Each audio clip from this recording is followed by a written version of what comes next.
जय श्री राधे, हरे कृष्णा। आप सभी को कार्तिक मास के 8वें दिन की ढेरों सारी शुभकामनाएं। श्री श्यामा शाम की कृपा आप सभी पर सदैव बनी रहे और उनकी भक्ति और प्रेम की लौ आप सभी के मन में सदैव प्रज्वलित होती रहे। आज के अध्याय का शुभारंभ करेंगे पंच भिक्षु व्रत की कथा के साथ। वैसे तो कार्तिक मास के सभी दिनों में उपवास रखा जाता है। एक समय भोजन किया जाता है जिसे तारा भोजन कहते हैं।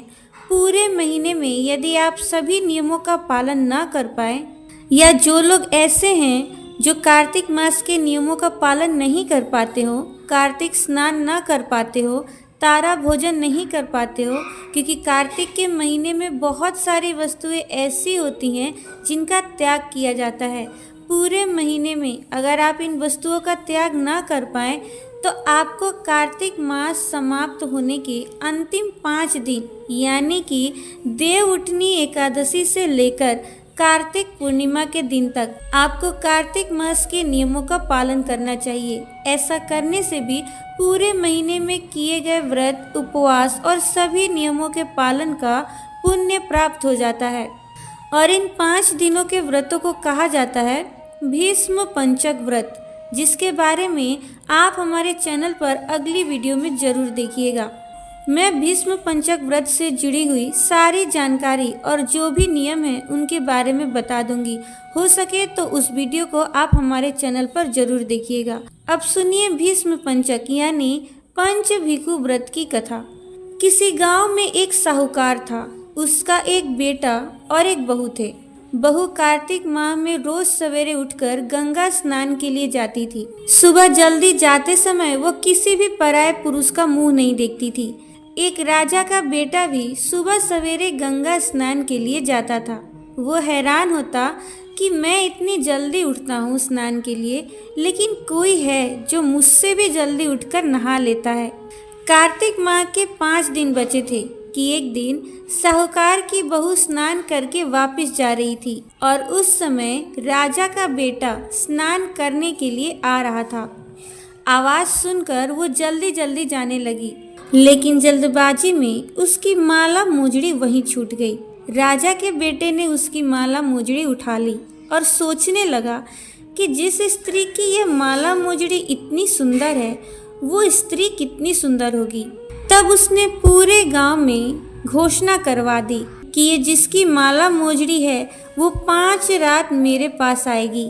साहूकार के बेटे की बहू ने ये कहलवा दिया, मैं 5 रात आऊंगी, लेकिन किसी को साख भरने बैठा देना। राजा के बेटे ने एक तोते को पिंजरे में बंद करके गंगा किनारे पेड़ पर टांग दिया। बहू सुबह के समय आई, पहली पेड़ी पर पैर रखा और बोली, हे कार्तिक के ठाकुराई दामोदर, 5 पांडु, 6ठे नारायण, भीखम राजा, उस पापी को नींद आ जाए। राजा के बेटे को सचमुच नींद आ गई। वो नहा धोकर चलने लगी तो तोते से बोली, सुबह सुबह तेरे गल डालूंगी हीरा, मेरी साख भरियो बीरा। सुनकर सुबह यानी तोता बोला, कोई बीर भी साख भरता है क्या? वो फिर बोली, सुआ सुआ सुबह तेरे पग घालूंगी, नेवर साख भरियो मेरे देवर। सुबह ने कहा, ठीक है भाभी, मैं तेरी साख रखूंगा। वो तो कहकर चली गई। राजा का बेटा हड़बड़ा कर उठा और सुआ से पूछा, सुआ सुआ वो आई थी, कैसी थी, बताना तो। सुआ बोला, आभा किसी बिजली, होली किसी झल, केला किसी कामनी, गुलाब सा रंग। अगले दिन राजा के बेटे ने सोचा कि आज तो मैं अपनी उंगली में चीरा लगाकर बैठूंगा, इससे मुझे नींद ही नहीं आएगी। अगले दिन वो राजकुमार अपनी उंगली को चीर कर लेट गया। अब साहूकार की बहू आई और भगवान से उसी तरह प्रार्थना करने लगी और उसके प्रार्थना करने पर राजकुमार को पहले दिन की तरह फिर से नींद आ गई। अब वो तो स्नान करके फिर से वापस चली गई। जागने पर राजकुमार ने तोते से फिर पूछा, सुआ सुआ वो आई थी क्या? तोते ने फिर से वही बात दोहरा दी। अब राजकुमार बोला कि आज तो मैं रात में आंखों में मिर्ची डालकर बैठूंगा। रात में वो सचमुच अपनी आंखों में मिर्ची डालकर ही बैठ गया। साहूकार की बहू फिर आई, फिर से प्रार्थना की। जिससे राजकुमार को फिर से नींद आ गई। अब राजकुमार ने तोते से बहू के आने की बात पूछी। उसने फिर से वही बात दोहरा दी। राजकुमार अब फिर से सोचने लगा कि आज तो मैं बिना बिस्तर के ही बैठूंगा। रात को बिना बिस्तर के वो बैठ गया। जब बहू कार्तिक स्नान करने आई तो उसने फिर से भगवान से प्रार्थना की। राजकुमार को फिर से नींद आ गई। जब वो स्नान करके जाने लगी तो आंखें बंद करके चली गई। राजकुमार जब उठा तो वो जा चुकी थी। राजकुमार अब तो बड़ी सोच में पड़ गया और सोचने लगा कि आज तो मैं अंगीठी जलाकर बैठूंगा, जिससे मुझे नींद नहीं आएगी। फिर वो रात को अंगीठी रखकर अपने पास में बैठ गया। साहूकार की बहू आई और वो फिर से भगवान से प्रार्थना करने लगी कि हे प्रभु, आपने तो 4 रातें निकाल दी, अब ये रात आखिरी बची है, इसे भी निकाल दो, मेरी लाज रख लो भगवान। भगवान ने उसकी बात रख ली और राजकुमार को 5वीं रात भी नींद आ गई। जब वह स्नान करके जाने लगी तो तोते से बोली, सुआ सुआ, इस पापी को कह देना कि 5 रातें पूरी हो चुकी हैं, अब वो मेरी मोतियों की माला मेरे घर भिजवा दे। सुबह राजकुमार की आंखें खुली तो उसने तोते से पूछा, सुआ सुआ, आज भी वो आई थी क्या? तो तोते ने कहा, हाँ वो आई थी और उसने अपनी माला मंगवाई है, क्योंकि उसकी 5 रातें पूरी हो चुकी हैं। ये सुनकर राजकुमार सोचने लगा कि वो तो सच्ची थी, तभी तो भगवान ने भी उसका सत रखा। कुछ समय के बाद राजकुमार को कोढ़ हो गया। राजा ने ब्राह्मण को बुलवाकर पूछा कि मेरे बेटे का शरीर क्यों जल रहा है। ब्राह्मण ने विस्तार से सारी बात राजा को बता दी कि इसने क्या किया था। ब्राह्मण ने कहा कि इसने पतिव्रता स्त्री पर बुरी नजर डाली है, इसीलिए इसे ये रोग हो गया है।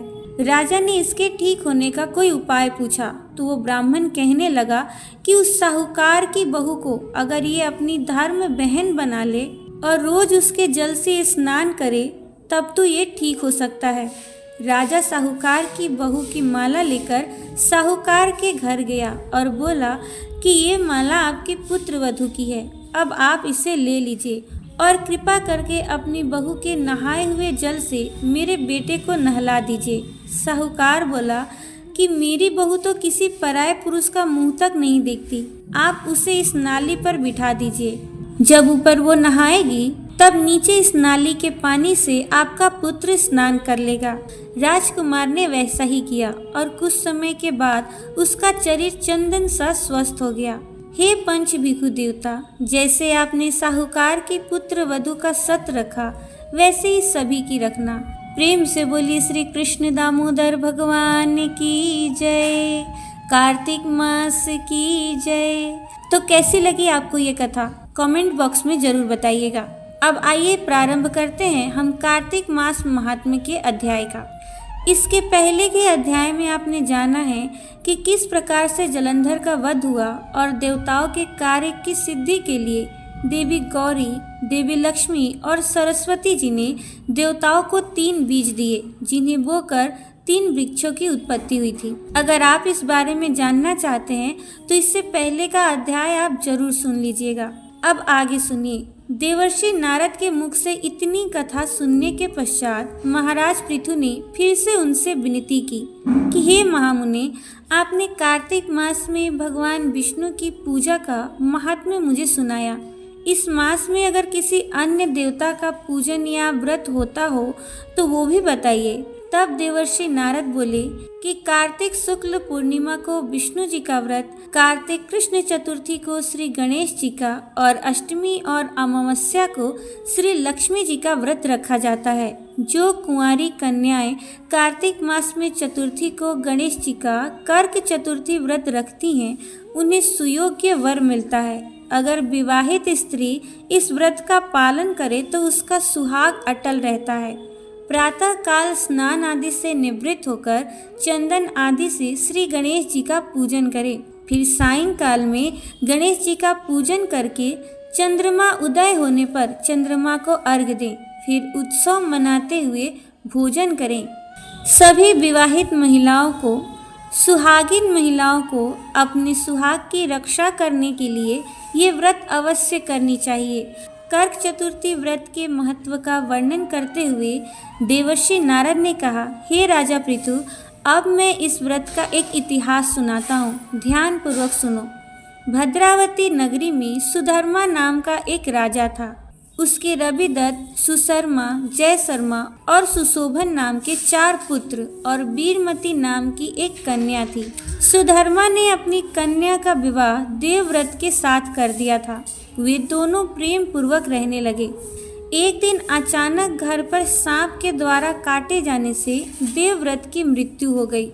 ये देखकर वीरमती जोर जोर से रोने और चिल्लाने लगी। उसकी आवाज़ और उसका रोना सुनकर उसके माता पिता, चारों भाई और पूर्ववासी भी वहां पर आ गए और देवव्रत को मरा हुआ देखकर समस्त नगर दुख के सागर में डूब गया। उसी समय दुखों को दूर करने वाले महर्षि पुलत्स्य मुनि अचानक वहां आ पहुंचे। राजा ने हाथ जोड़कर विनय पूर्वक उनसे पूछा, हे महात्मा, किस पाप के कारण मेरी ये कन्या विधवा हुई है? पुलत्स्य मुनि ने बताया कि कार्तिक मास के कृष्ण पक्ष की चतुर्थी का व्रत न रखने के कारण ही ये कन्या विधवा हुई है। फिर पुलत्स्य जी ने कहा, एक समय दैत्यों के नाश का उपाय खोजने के लिए ब्रह्मा, विष्णु और महेश तथा इंद्र आदि सभी देवता एकत्रित हुए। उस समय श्री ब्रह्मा जी ने कहा कि गणेश चतुर्थी का व्रत संपूर्ण विपत्तियों का नाश करने वाला है।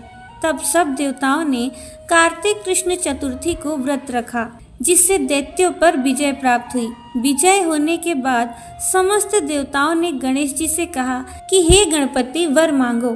तब गणेश जी कहने लगे कि जो स्त्री कार्तिक कृष्ण चतुर्थी का व्रत करे उसका पति चिरंजीवी और जो ना करे वो विधवा हो।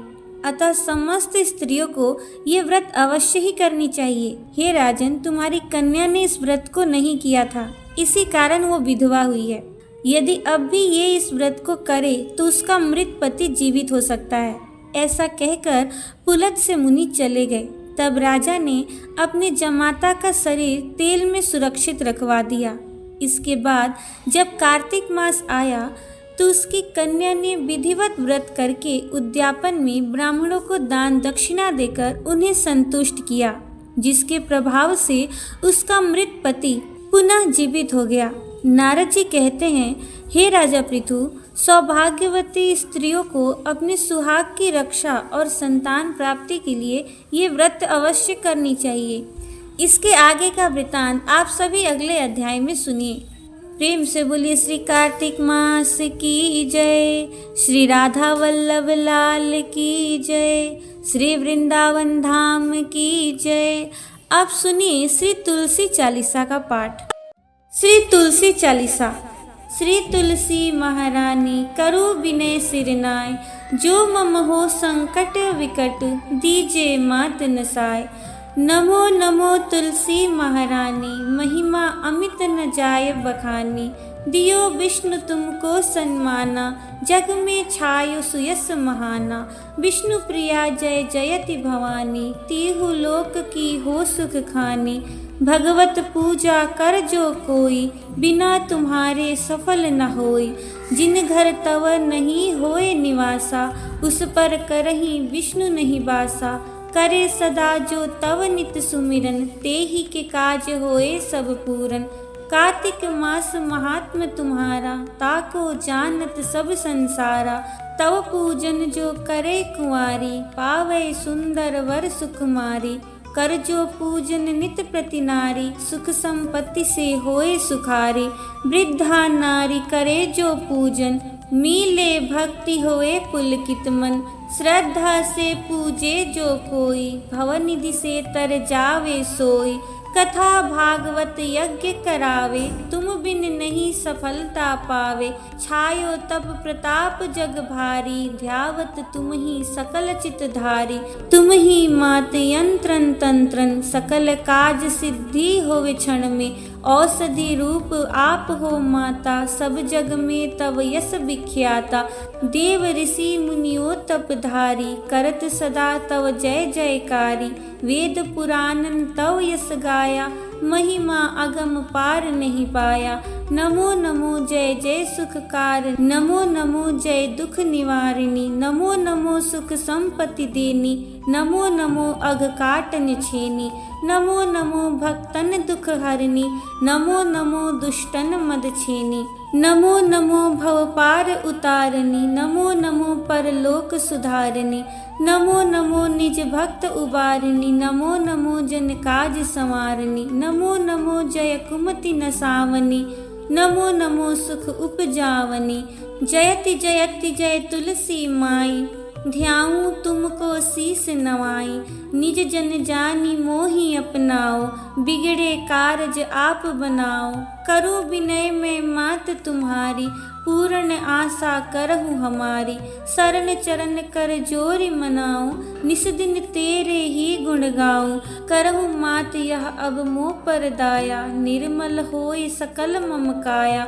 मांगो मात यह बर दीजे, सकल मनोरथ पूर्ण कीजे, जनु नहीं कुछ नेम आचारा, क्षमहु मात अपराध हमारा, 12 मास करे जो पूजा, तासम जग में और न दूजा, प्रथम ही गंगा जल मंगावे, फिर सुंदर स्नान करावे, चंदन अक्षत पुष्प चढ़ावे, धूप दीप नैवेद्य लगावे, करे आचमन गंगा जल से, ध्यान करे हृदय निर्मल से, पाठ करे फिर 40 की, स्तुति करे मात तुलसा की, यह विधि पूजा करे हमेशा, ताके तन नहीं रहे कलेसा, करे मास कार्तिक का साधन, सोवे नित्य पवित्र सिद्ध हुई जाहि, है यह कथा महासुखदाई, पढ़े सुने सो भव तर जाई, तुलसी मैया तुम कल्याणी, तुम्हारी महिमा सब जग जानी, भावना तुझे माँ नित नित ध्यावे, गा गा कर माँ तुझे रिझावे, यह श्री तुलसी चालीसा, पाठ करे जो कोई, गोविंद सो फल पावही, जो मन इच्छा हो। जय तुलसी माता की। तो ये थी आज की वीडियो। उम्मीद है आपको ये वीडियो अच्छी लगी होगी। अगर आपको ये वीडियो अच्छी लगी है तो वीडियो को लाइक, शेयर और चैनल को सब्सक्राइब जरूर कर दीजिएगा। मिलूंगी मैं आपसे अपने अगले वीडियो में। जय श्री राधे, हरे कृष्णा।